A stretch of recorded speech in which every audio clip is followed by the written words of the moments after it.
Now look at some vector basics. A vector is the line or path of an object that has both a direction and a magnitude.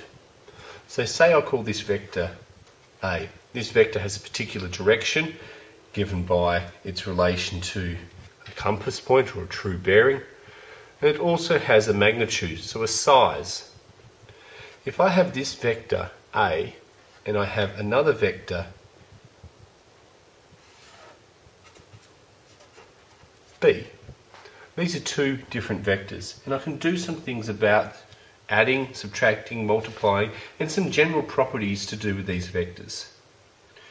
The first thing, if I have two vectors that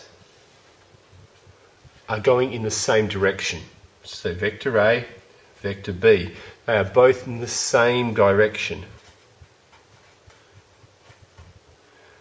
Well, if they're in the same direction and they have the same magnitude, then we say that the vectors are equal to each other.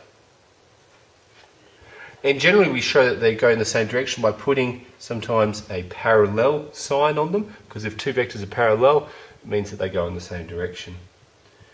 If we have two vectors that are in different directions,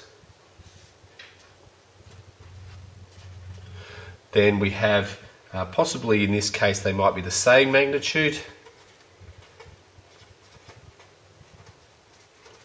but they're in a different direction. So we say that they are not equal to each other. And finally, we might have a case where we have two vectors that are in the same direction,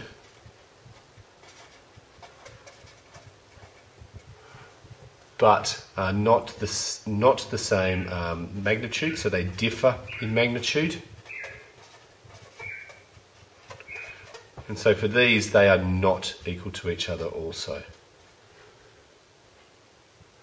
To add two vectors together, we need to make sure that we add them head to tail. That means if I have a situation where I have one vector here and another vector here, when we say head to tail, the head of the vector is the part of the vector with the arrow on it. The tail is the other end.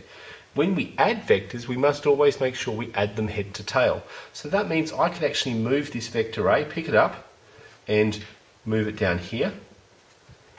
It's parallel, the same magnitude, so those two vectors are the same. So I'm just making A down here now. And now I have, this is my A, head, this is my B, tail, and what we end up with is a vector that runs from the tail of your first vector to the head of your last vector, and this is called the resultant. It's called the resultant vector. And so we say that that resultant vector is given by the addition of vector A plus the addition of vector B.